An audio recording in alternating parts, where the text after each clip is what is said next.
जिसका नाम है बेटा पत्र लेखन। अब हम सीखेंगे कि हम पत्रों को कैसे लिखते हैं, पत्र क्या होते हैं और पत्र कितने प्रकार के होते हैं। पत्र लेखन एक महत्वपूर्ण कला है। इसके द्वारा हम अपने मनोभावों को प्रकट करते हैं। पत्र हमारे हृदय के विभिन्न पटलों को खोलने में सहायक है। ये हमारी भावनाओं और विचारों की पंखुड़ियों से निर्मित सुंदर पुष्प है।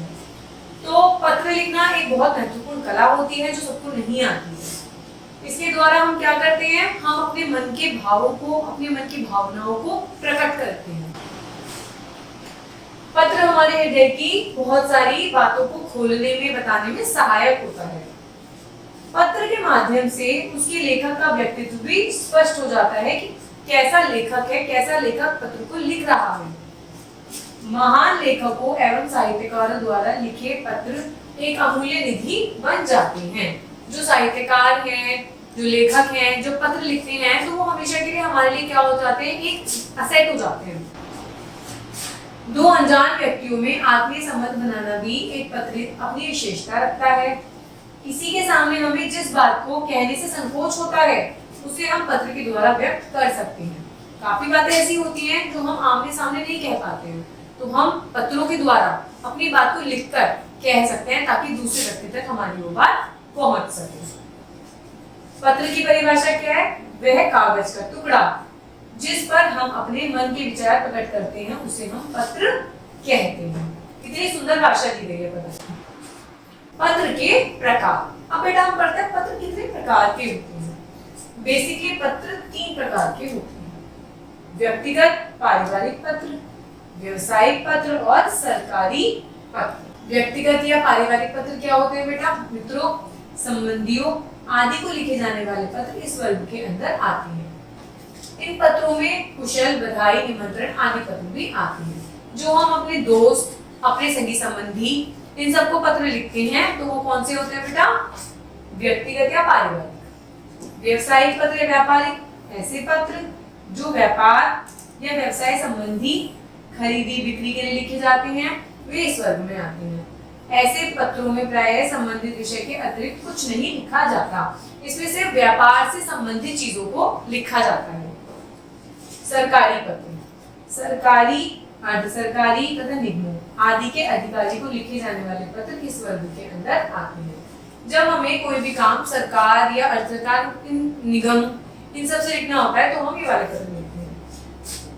इसमें अधिकारियों को प्रार्थना देने के लिए, शिकायत करने आदि के संबंध में पत्र लिखे जाते हैं। अब बेटा हम पढ़ते हैं पत्र लिखने की विधि क्या होती है। नई प्रथा के अनुरूप पत्र को 7 भागों में बांटा जाता है। पहले में हम लिखते हैं स्थान, दिनांक। पत्र के ऊपर दाईं ओर हम स्थान और तिथि लिखते हैं। दूसरा संबोधन। पत्र के शुरू में बाईं ओर संबोधन लिखना चाहिए कि जिससे हम पत्र लिख रहे हैं उसके लिए हम कुछ संबोध कर रहे हैं। तीसरा पत्र का कलेवर, यह पत्र का मुख्य विषय होता है। समाप्ति। पत्र के समाप्त होने पर कुछ वाक्यांश शब्द लिखना भी एक परंपरा है। जैसे हमने पत्र लिख दिया, उसके बाद हम एक वाक्यांश को कुछ लिखते हैं, वो एक परंपरा होती है। अभिवादन। संबोधन के नीचे यथायोग्य अभिवादन शब्द लिखा जाता है। हस्ताक्षर के पूर्व की शब्दावली। पत्र के अंत में पत्र लिखने वाले के द्वारा अपने लिए कुछ संबंधवाची शब्दों का प्रयोग किया जाता है। सपोज कीजिए मैंने पत्र लिखा है तो मैं अपने लिए सबसे नीचे कुछ शब्दों का प्रयोग करूंगी जो बताएगा कि ये पत्र मैंने लिखा है। हस्ताक्षर। बड़ों को लिखे गए पत्र में केवल अपना नाम ही लिखना चाहिए, हस्ताक्षर नहीं करने चाहिए। ध्यान देने योग्य बातें। एक अच्छे पत्र को लिखते समय निम्नलिखित बातों का ध्यान रखना आवश्यक है। पहला, पत्र की भाषा विषय के अनुरूप होनी चाहिए। पत्र में मुख्य बात पर ही संक्षेप में बल देना चाहिए। पत्र में विचारों की क्रमबद्धता होनी चाहिए। पत्र की भाषा शैली सरल और आकर्षक होनी चाहिए ताकि कोई भी उसे समझ पाए और पढ़ते हुए बोर ना हो। प्रार्थना पत्रों में विनम्रता का भाव प्रदर्शित करना चाहिए। कोई भी पत्र लिख रहे हो आप, उसमें आपकी जो लैंग्वेज होनी चाहिए, भाषा होनी चाहिए, वो बहुत विनम्र और सॉफ्ट होनी चाहिए। पत्र की लिखावट स्पष्ट होनी चाहिए। आपकी राइटिंग बहुत अच्छी होनी चाहिए। जैसे उदाहरण, स्थान, तिथि, संबोधन, अभिवादन, विषय, निवेदन, इस तरीके से। अब पढ़ेंगे पत्र का प्रारूप। संबंध के अनुसार पत्रों में संबोधन, अभिवादन और अंत में निवेदन का प्रारूप। अपने से बड़ों को लिखते हैं संबंध में माता, पिता, गुरु, बड़ा भाई, चाचा, मामा आदि। तो आरंभ कैसे करेंगे इनका? पूजनीय, पूज्य, आदरणीय, परमादरणीय, श्रद्धेय आदि। अभिवादन कैसे करेंगे हम लोग इनको?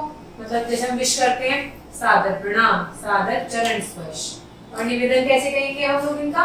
आपका आज्ञाकारी, आपका कृपा पात्र, कृपाभिलाषी। अपने से छोटों को लिख रहे हो तो कैसे करोगे आरंभ?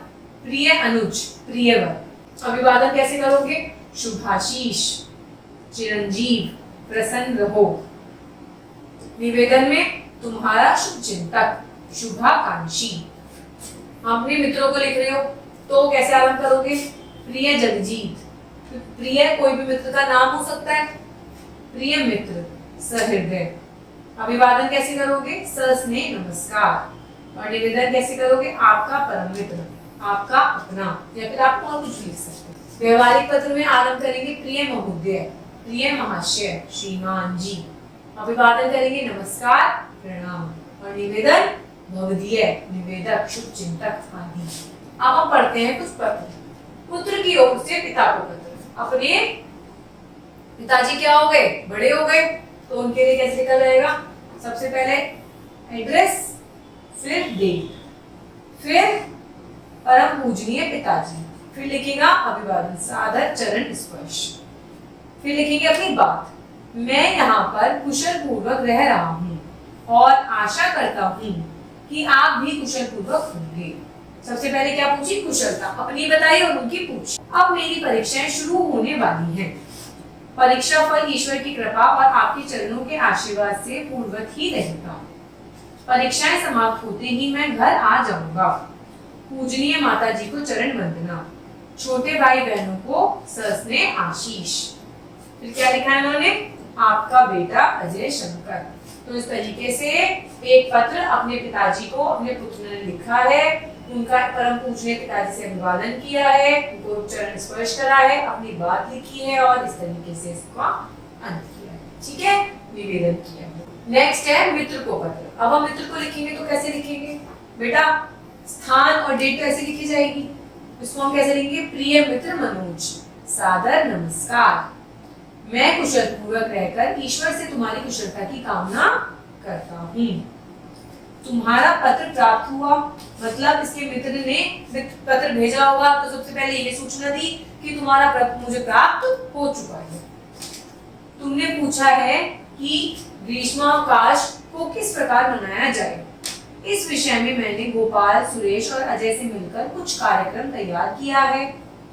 इस वर्ष हम सब जयपुर की सैर से आनंद उठाते हुए भारत के कुछ ऐतिहासिक नगरों का भ्रमण करेंगे। शेष सब ठीक है, उसने बता दिया है पूरी बात अपनी।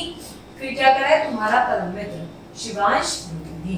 अब नेक्स्ट पढ़ते हैं भाई के विवाह पर मित्र को। भाई का विवाह है और हम मित्र को निमंत्रण लिख रहे हैं। तो सबसे पहले बेटा हम लोग एड्रेस लिखेंगे, फिर डेट लिखेंगे, इसके बाद लिखेंगे प्रिय मित्र राजीव, सप्रेम नमस्ते। आपको यह जानकर प्रसन्नता होगी कि मेरे छोटे भाई का शुभ विवाह 20 जुलाई 2025 को होना निश्चित हुआ है। पहले हमने डेट बताई कि मेरे भाई का विवाह कब निश्चित हुआ है। बारात लखनऊ जाएगी। हम बस द्वारा बारात लेकर लखनऊ के लिए 20 जुलाई को अपने निवास स्थान तजुखेल बरेली से प्रस्थान करेंगे। डिटेल बताई कि बारात जाएगी कहाँ और हम कब प्रस्थान करेंगे। ऐसे शुभ अवसर की शोभा मित्र से ही बढ़ाते हैं। अतः कृपा करके इस निमंत्रण पत्र को स्वीकार करें और सपरिवार पधार कर शोभा बढ़ाएं। इनवाइट कर दिया और लास्ट में लिख दिया आपका मित्र अजय शंकर। नेक्स्ट है एक स्टूडेंट अवकाश छुट्टी के लिए अपने प्रधानाचार्य को कैसे पत्र लिखेगा। सेवा में श्रीमान प्रधानाचार्य जी, स्कूल का नाम, स्कूल की जगह। महोदय, विनम्र निवेदन है कि मैं पिछले 2 दिन से जुकाम और बुखार से पीड़ित हूँ। इस कारण विद्यालय आने में असमर्थ हूँ। जिला अस्पताल में मेरा इलाज चल रहा है। अतः महोदय निवेदन है कि मुझे 3 दिन का अवकाश प्रदान करें। धन्यवाद। दिनांक और आप लिखेंगे इसके नीचे आपका आज्ञाकारी शिष्य, अपना नाम और अपनी कक्षा। तो इस तरीके से हमने अपने स्कूल में, विद्यालय में जो पत्र लिखे जाते हैं उनका प्रारूप ऐसा होता है। पुस्तक मंगाने के लिए प्रकाशक को पत्र। अब कोई पब्लिकेशन है, उससे हमें पुस्तक मंगानी है तो हम किस तरीके से लिखेंगे? व्यवहारिक से अलग है तो इसका परफॉर्मेंस इस तरीके का होगा। सेवा में श्रीमान व्यवस्थापक महोदय, प्रकाशन का नाम और जगह, महोदय कृपया निम्नलिखित पुस्तकें बीपीपी से शीघ्र भेजने का कष्ट करें। बीपीपी मतलब डाक जो होता है उसका एक साधन होता है। मैं 200 रुपए अग्रिम भेज रहा हूँ। मैं विश्वास दिलाता हूँ कि बीपीपी के आते ही मैं छुड़ा लूंगा। पुस्तकें कृपया नवीन संस्करण की ही भेजें, मतलब न्यू कलेक्शन की ही भेजें। पुस्तकों की सूची आगे से आगे दी गई है। पुस्तकों की सूची कि संस्कृत की इतनी, ये वाले संस्कृत भाग 2 की इतनी, हिंदी व्याकरण की ये, हिंदी व्याकरण की वाली, विज्ञान की, और फिर धन्यवाद। फिर क्या लिखा? भवदीय नरेश बुड्ढी को, कचरा कट्टा शाहजहांपुर। तो इस तरीके से हमने कितने सारे पत्रों के बारे में पढ़ा। हमने मित्र को लिखा, पिताजी को लिखा, ठीक है, और शादी का इनविटेशन कार्ड लिखा हमने अपने मित्र के लिए, अपने प्रधानाचार्य जी से अवकाश मांगने के लिए लिखा, और पुस्तकें मंगाने के लिए पत्र लिखा। तो इस तरीके से हम पत्रों का लेखन करते हैं। धन्यवाद।